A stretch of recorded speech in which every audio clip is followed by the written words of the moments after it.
The morning light had barely broken across the frost-covered lawns of Windsor, when Prince William stunned the entire United Kingdom by finally breaking a silence he had guarded with monk-like devotion for nearly 2 agonizing years, standing beside Catherine, Princess of Wales, in the cavernous, hauntingly quiet drawing-room of Adelaide Cottage, and confirming, in a voice that trembled with the weight of a son forced to shoulder a burden he had prayed would never come, that his father, King Charles III, was quietly, deliberately, and irrevocably stepping aside from the machinery of the crown. For decades, William had been the dutiful heir, the silent witness, the guardian of the Windsor legacy, bound by a solemn oath sworn at his grandmother's deathbed to never, under any circumstances, disrupt the sacred choreography of succession. And yet, on this pale, biting morning, that oath lay shattered at his feet, obliterated by a catastrophic private discovery, a hidden document, a betrayal woven into the very fabric of Clarence House, that had forced his hand in the most devastating way imaginable. What exactly had Charles discovered inside the sealed dossier he had personally handed to William only 72 hours earlier? Why had the king explicitly forbidden Queen Camilla's household from ever influencing a single decision that crossed the Prince of Wales's mahogany desk? And what dark hidden tragedy, buried beneath layers of palace protocol, whispered rumors, and courtier machinations, had finally compelled a dying father to dismantle, brick by brick, the fortress his own wife had spent 2 decades constructing around him? The drawing-room at Adelaide Cottage was cavernously still, its mullioned windows fogged with the breath of a Berkshire winter, the pale December light filtering through lace curtains in long trembling shafts that spilled across the Persian rugs like the fingers of a ghost reaching for absolution. Dust motes danced in the hush. A grandfather clock, an heirloom from Sandringham, its face yellowed with age, ticked with the maddening precision of a metronome counting down the final hours of an era. The scent of aged paper mingled with the faint sweetness of white gardenias arranged in a crystal vase, gardenias that Catherine had chosen with deliberate aching purpose, for they had been Diana's favorite, and today, of all days, the Princess of Wales wanted her late mother-in-law's memory to bear silent witness to what was about to unfold.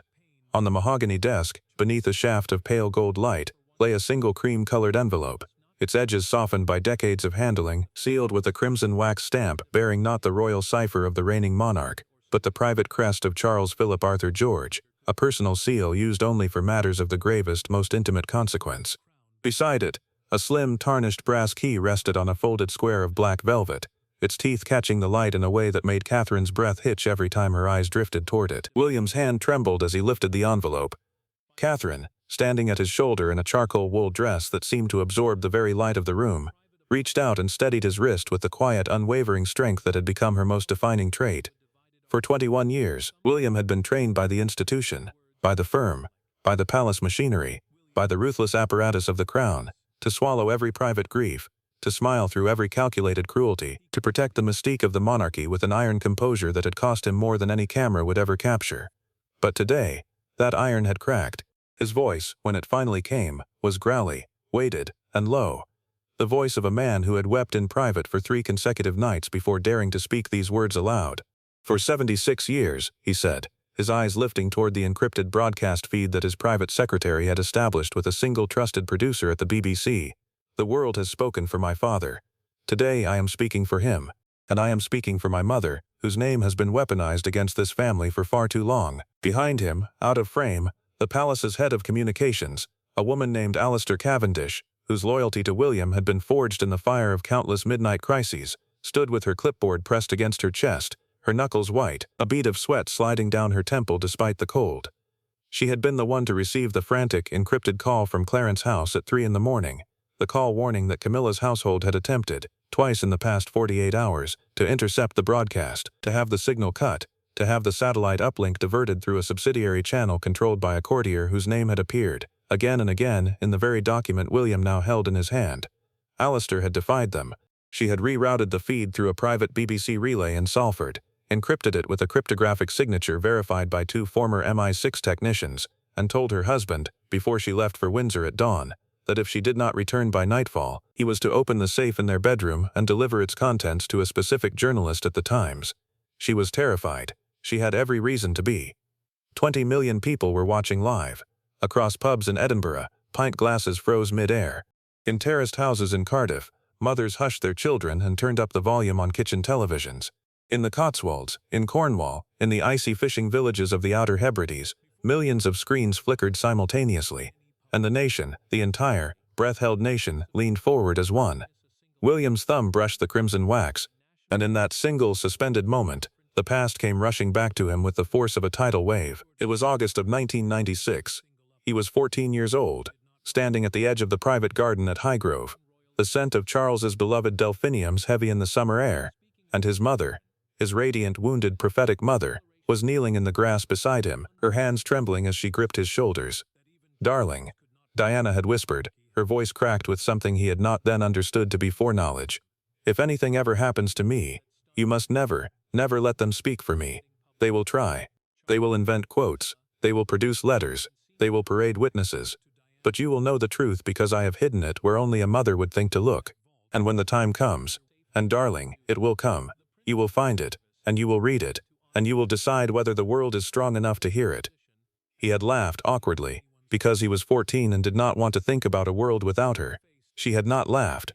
She had pressed a small silver charm into his palm, a swallow, wings outstretched, its tiny eyes set with a single black sapphire, and closed his fingers around it. "The swallow always finds its way home, William, always." He had kept that charm for 28 years. It hung, at this very moment, from a fine chain beneath his shirt collar, warm against his skin, and he could feel its weight like a second heartbeat. The flashback dissolved. The clock ticked. William inhaled, and with a single deliberate motion, he broke the crimson wax seal. The crack of it split the silence of the room like a rifle shot. Catherine flinched. Alistair, still gripping her clipboard, closed her eyes. The letter inside was written in Charles's unmistakable slanting hand, the same hand that had signed birthday cards to his sons for 50 years, the same hand that had trembled its way through the accession declaration on the 10th of September, 2022. But this letter was different. This letter was not the composed, measured prose of a monarch writing for posterity.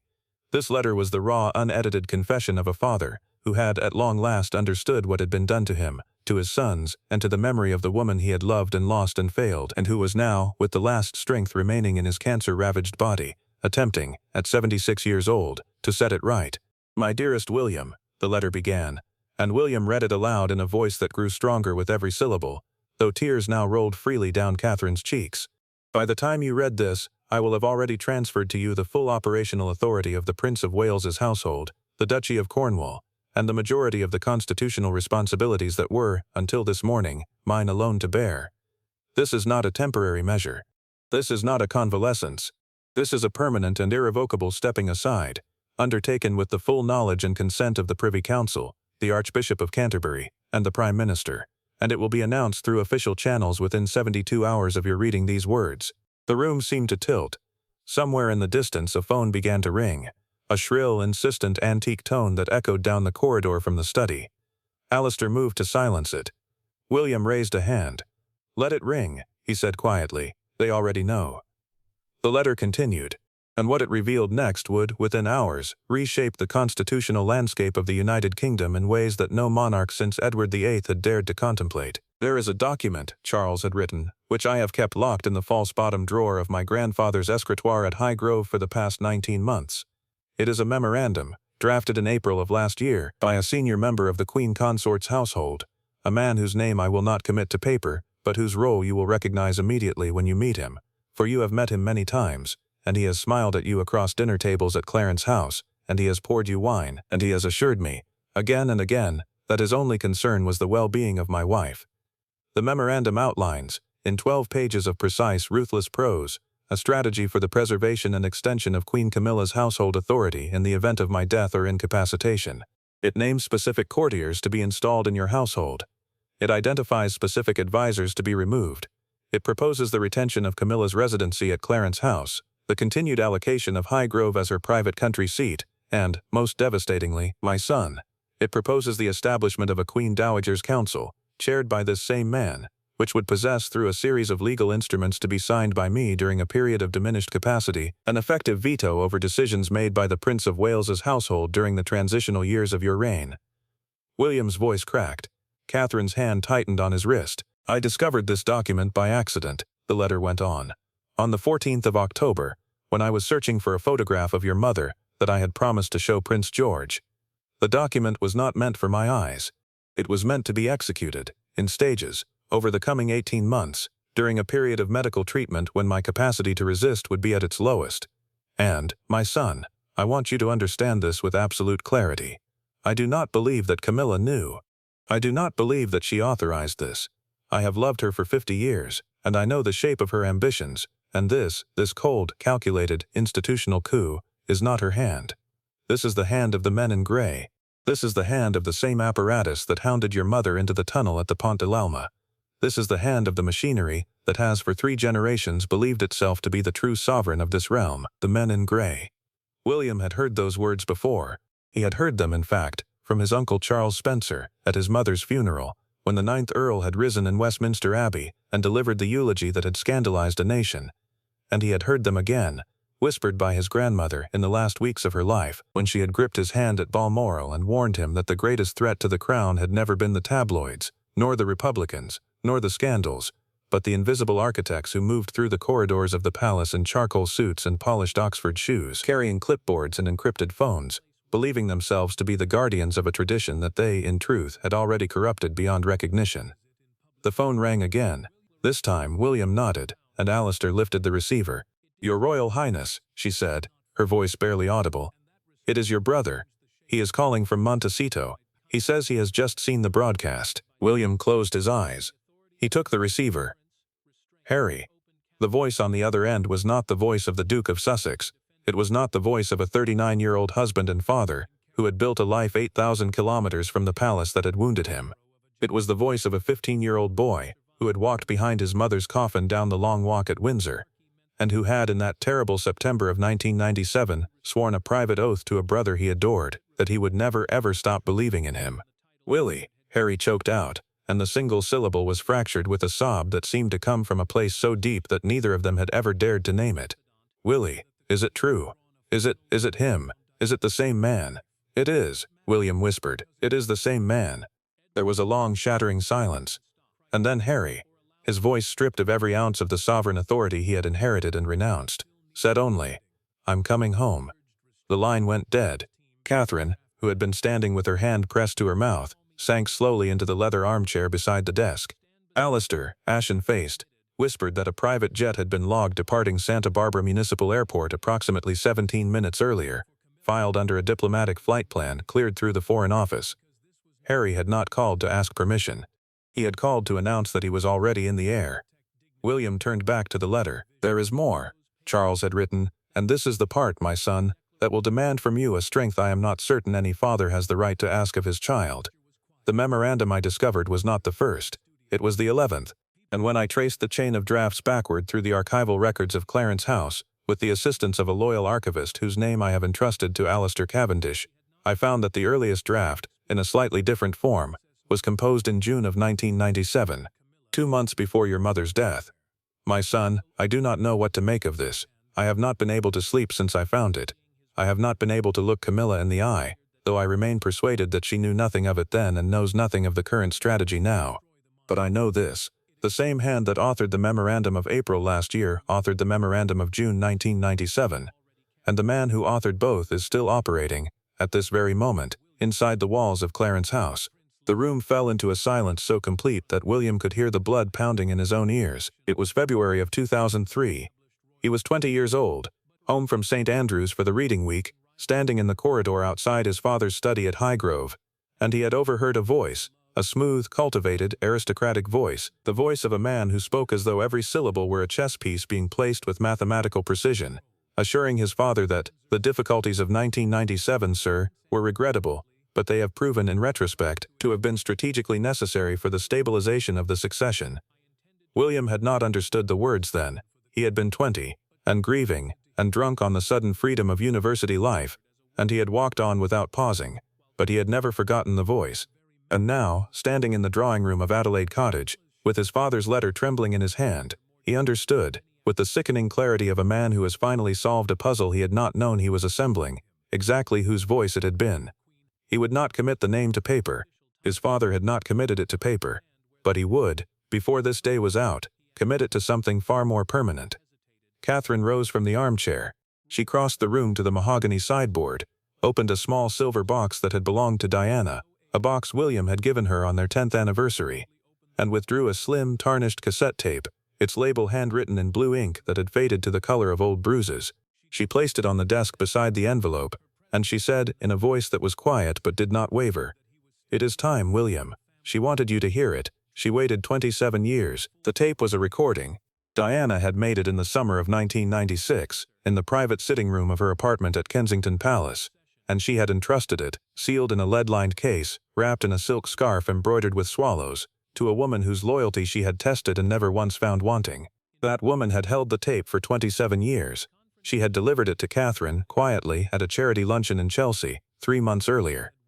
Catherine had not told William. She had wanted to be certain, absolutely certain, that the moment was right. The moment was now. Alistair produced an antique cassette player from the cabinet beneath the window, a device William's mother herself had once used, its plastic yellowed with age, its buttons worn smooth by the pressing of a thumb that had long since gone still. Catherine slid the tape into the deck. She pressed play. And Diana's voice, bright, warm, unmistakable, the voice that had comforted a nation and haunted a monarchy, filled the room. "If you are listening to this," Diana said, and the intimacy of her voice made Catherine's tears fall in silent rivers down her cheeks, "then I am gone, and the men in grey have moved against my boys. I want you to know, William and Harry, if he is with you, that I saw this coming. I named it. I begged your father to see it, and he could not, because they had made themselves indispensable to him, and because he is a good man who cannot conceive of the depth of their cruelty. Listen to me carefully now. There is a man. His initials are within the household of my husband's mistress. He has a signet ring that bears the arms of a Cornish family, though he is not of that line. He has been to Balmoral 13 times. He has been to Sandringham 9 times. He was present at the dinner at the Ritz on the 2nd of July, 1997, when the decision was made that I was to be, how did they phrase it, neutralized as a strategic asset.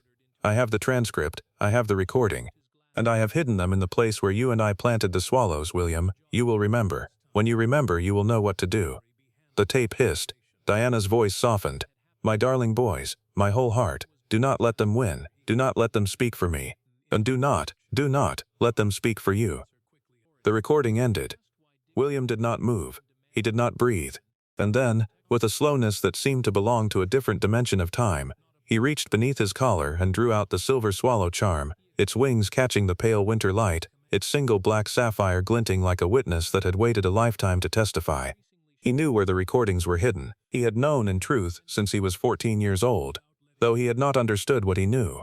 In the summer of 1996, Diana had taken him to the walled garden at Althorpe, the private garden, not the Memorial Island, but the smaller garden behind the old stables, and they had planted a bed of white gardenias in the shape of a swallow with outstretched wings. She had told him it was a game. She had told him it was a secret between them. She had told him that if he ever needed to find her, he had only to dig at the heart of the swallow, and she would be there. He had not dug. He had grown up. He had grieved.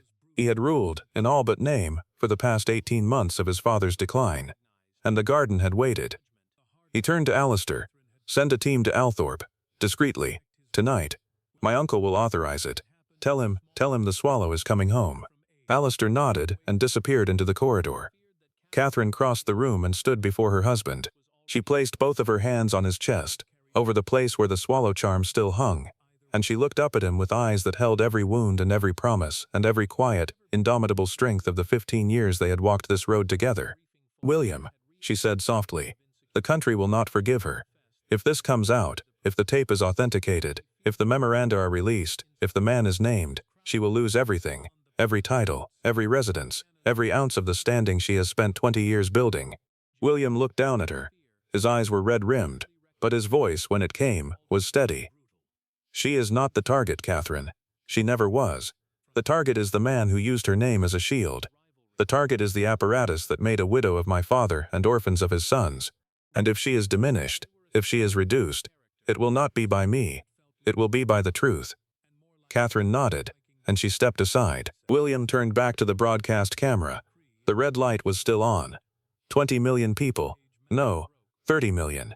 Now, as the feed had been picked up by CNN, by Sky, by every major broadcaster on Earth, were watching. "Ladies and gentlemen," William said, and his voice had, in the span of the past 40 minutes, acquired a resonance that reminded every listener, whether they were prepared to admit it or not, of the young man who had stood at his mother's coffin and refused to weep in public. "My father, His Majesty King Charles III will be issuing a formal announcement within the next 72 hours, confirming the transfer of his operational royal duties to myself and to the Princess of Wales. This transfer is permanent. It is undertaken with the full consent of the constitutional institutions of this realm, and it will be accompanied by a series of structural reforms to the household of the Queen Consort, which will be announced in due course. He paused. He looked directly into the camera. To the individual, and he will know, when he hears these words, exactly who he is, who has for nearly 3 decades operated in the shadows of this institution. Your time is over. The documents are in our possession. The recordings have been recovered. The witnesses are prepared to speak. You will be named, in the fullness of time, through the proper legal channels, and you will answer for what you have done. Not to me, not to my father, but to the memory of my mother, and to the country that loved her. The nation held its breath. And then, in the drawing room of Clarence House, in a private study lined with Van Dyck portraits and lit by the pale golden light of a December afternoon, Queen Camilla, who had been watching the broadcast alone, her tea gone cold beside her, her hands folded in her lap, with the aristocratic composure she had been trained since childhood to maintain, began, quietly, to weep. She had not known. She had suspected, for years, that certain members of her household had exceeded their authority. She had suspected that certain decisions had been made in her name without her consent. She had suspected, though she had never dared to voice the suspicion, even to herself, that the man who had served as the senior advisor to her private secretary, the man who had been present at every major decision of her tenure as Queen Consort, the man who had smiled at her sons and grandsons at Christmas dinners, and who had, only last week, brought her a bouquet of white gardenias on the anniversary of her mother's death, was not the loyal servant he had presented himself to be. But she had not known the depth of it. She had not known about June 1997. She had not known about the tunnel. She had not known that the memoranda existed. She had not known that Charles had discovered them. She had not known that William was about to speak. And now, watching her stepson name the crime without naming the man, watching him promise a reckoning that would strip her, in the eyes of the world, of a legitimacy she had bled for 20 years to earn, she wept, not for herself, not for her diminished status, not for the loss of Highgrove or Clarence House or the title she had never expected to bear, but for Charles, who had loved her, who had chosen her, who had defied a queen and a nation to marry her, and who was now, in the final months of his life, being forced to dismantle the household that had promised to protect her, because that household had, all along, been protecting something else. She reached for the telephone. She dialed a number that only 3 people in the world possessed. "My darling," she said, when Charles answered from his private suite at Sandringham, where he had retreated 3 days earlier for what the palace had described as a period of rest and recuperation. "I have watched. I have understood. And I want you to know before anyone else says a single word, that I stand with William, I stand with Catherine, and I stand with you. Whatever must be done, must be done. Whatever must be lost, must be lost. Do not spare me, do not shield me, let the truth speak." Charles, on the other end of the line, wept. He had not wept, in the presence of another human being, since the morning of his mother's funeral. He wept now, quietly, brokenly, into the telephone. And Camilla, who had loved him through every storm of the past 50 years, listened without saying a word, until his weeping subsided, and he was able, at last, to whisper, "Thank you, my darling. Thank you. Diana would have loved you for this." The line went silent. At Adelaide Cottage, William did not know that this call had taken place.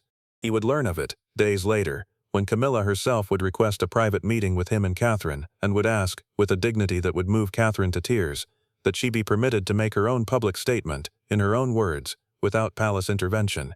He would grant the request.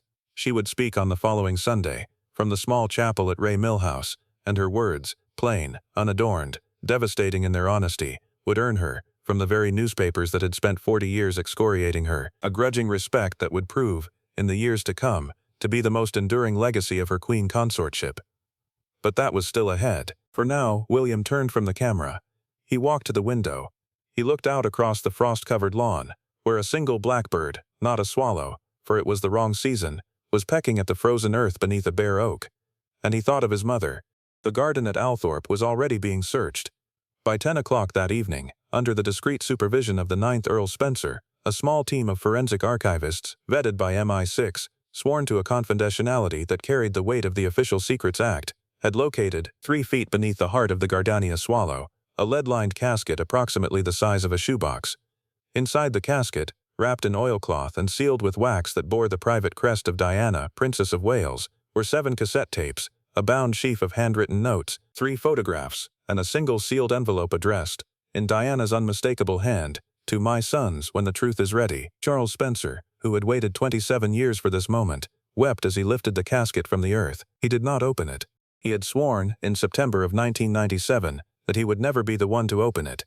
He drove, himself, through the frozen midnight roads of Northamptonshire, to Windsor, where William and Catherine and Harry, who had landed at Farnborough at 9:30 and had been driven directly to Adelaide Cottage without a single photographer catching a single glimpse of him, were waiting. The 3 of them opened the casket together. The tapes were played over the course of the following 3 days. The notes were transcribed. The photographs, one of which showed a man in a charcoal suit, standing on the terrace of the Ritz Paris on the 2nd of July, 1997, in conversation with 2 individuals whose faces had been circled in Diana's own hand, were authenticated by 3 separate forensic laboratories. The envelope was opened last. Its contents have never been made public. They will not be made public in the lifetime of any person now living. But William, when he emerged from the private study at Windsor at 6:30 on the morning of the 4th day, was a different man. He walked, unaccompanied, to the small chapel at St. George's, where he knelt at the tomb of his grandmother, and he remained there for 47 minutes. When he rose, he was pale, and steady, and resolute, and he knew, with a certainty that would carry him through every trial of the coming years, exactly what his mother had asked of him. The man in the charcoal suit was named in a sealed document delivered to the Attorney General on the following Monday. He was arrested, quietly, without press, without spectacle, at his private club in St. James's on the following Wednesday. He was charged, initially, with offenses under the Official Secrets Act, and, in due course, with charges of far graver consequence. His name has never been published. It will be in due course, when the courts have completed their work. Until then, he is referred to, in the sealed proceedings, only as the individual known to the parties. Camilla was not stripped of her titles. She was not evicted from Clarence House. She was not diminished. She was, however, quietly and permanently separated from 3 specific members of her household staff, who were reassigned, without explanation, to positions outside the royal orbit. The proposed Queen Dowager's Council was never established. The memoranda were sealed. The residences remained in her name, and the further restrictions that had been drafted, in a supplementary document Charles had discovered only 48 hours before William's broadcast, restrictions that would have curtailed her palace privileges, her access to Highgrove, her role in state occasions, were quietly, deliberately, and mercifully shelved by William himself. He had made a promise, at the window of Adelaide Cottage, on the morning of the broadcast, that Camilla would not be the target. He kept that promise. Within days, however, a second document surfaced. This one leaked, not by William, but by a source inside the household of the individual known to the parties, which suggested that further restrictions on Camilla's palace privileges and residences had been under active discussion in certain quarters of the establishment, and could, had William not intervened, have been enacted within weeks. The document caused a minor storm. William did not comment. Catherine did not comment. Camilla, when asked by a sympathetic correspondent for the Telegraph, said only, "I have every confidence in the Prince and Princess of Wales. They have my complete loyalty. And I am grateful, more grateful than I can ever say, for the grace with which they have handled a matter of extraordinary difficulty." The nation, which had spent 20 years being told what to think about Camilla, was surprised to find itself, at last, thinking well of her. Charles, from his private suite at Sandringham, watched all of this unfold in silence. He did not appear in public. He did not issue statements. He rested, and he read, and he walked, in the afternoons, in the small walled garden behind the house, where the swallows would return in the spring. He had, at last, done what he had been unable to do for 27 years. He had spoken for Diana. He had spoken for his sons. He had spoken, in the only way a father can, by dismantling the machinery that had been built around him, and handing the keys to the son who was strong enough to bear them. He would live for another 18 months. In those months, he would see his grandchildren more often than he had seen them in the previous 18 years. He would reconcile, in a private meeting at Balmoral in the following August, with Harry, who would return to Windsor for 2 weeks each summer thereafter. He would sit, on the terrace at Highgrove, with Camilla, and he would hold her hand, and he would say, more than once, "You have been the great blessing of my life. Do not ever doubt it." And on a pale, cold morning in the spring of the year that followed, when Charles Philip Arthur George, King of the United Kingdom and the Commonwealth realms, closed his eyes for the final time, William was at his bedside, and Harry was at his other side, and Camilla was holding his hand, and Catherine was standing at the window, and a single swallow, the first of the season, was perched on the sill outside, its head cocked, its dark eye watching, as though it too had come to bear witness. But all of that was still to come. On the evening of the broadcast, in the drawing-room of Adelaide Cottage, William stood at the window with Catherine at his side, and Harry, freshly arrived, still in his travel clothes, his eyes red from a flight and a lifetime of grief, standing behind them. The three of them looked out across the frost-covered lawn, where the last light of the December afternoon was fading into a violet dusk, and they did not speak. There was nothing left, in that moment, to say. The broadcast had ended. The cameras had cut to black. Across the United Kingdom, across the Commonwealth, across a world that had watched, transfixed, as the House of Windsor had, for the first time in its modern history, told the truth about itself, a stunned and reverent silence had fallen. The newsrooms were still. The pubs had gone quiet. The tabloids, for once in their scandalous history, did not know what to say. Buckingham Palace issued no comment. Clarence House issued no comment. Kensington Palace issued no comment. The truth had spoken. It required no defense. William reached beneath his collar and drew out the silver swallow charm. He held it up to the fading light. The single black sapphire caught the last gleam of the sun and flashed, briefly, like a small dark star. "She's home, Harry," he whispered. Harry, whose voice was as broken as it had been on the telephone that afternoon, whose voice was as broken as it had been on the day they had walked behind her coffin, whose voice would carry, for the rest of his life, the sound of a boy who had lost his mother and had at last found her again, whispered back, "She's home." Catherine placed her hand over her husband's, and the three of them stood at the window, in the deepening dusk, and watched as the first star of the evening rose above the frost-covered lawn. The swallow had finally flown free. The truth had saved her boys. The secret was out. And across the United Kingdom, the nation exhaled, slowly, deeply, and for the first time in 27 years, as though it had at long last been given permission to grieve. The screen cut to black.